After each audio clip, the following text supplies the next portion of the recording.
Praise the Lord. இன்றைய வசனங்கள்: தீமையை விட்டு விலகி நன்மை செய், சமாதானத்தை தேடி அதை தொடர்ந்து கொள்.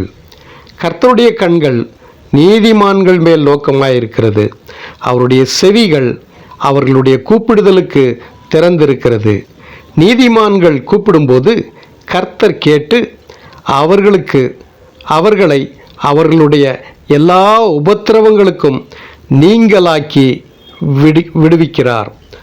நொறுங்குண்ட இருதயமுள்ளவர்களுக்கு கர்த்தர் சமீபமாயிருந்து நறுங்குண்ட ஆவியுள்ளவர்களை ரட்சிக்கிறார்.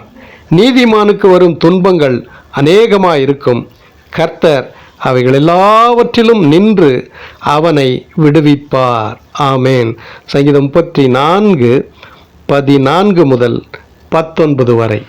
கர்த்தர் தாமே இந்த நாள் முழுவதும் உங்கள் ஒவ்வொருவரையும் ஆசீர்வதித்து, உங்களுக்கு வேண்டிய சுகத்தை பலத்தை கொடுத்து, உங்கள் தேவைகளை சந்தித்து, உங்கள் காரியங்களை எல்லாம் வாய்க்க பண்ணி குறைவில்லாமல் வழி நடத்துவாராக.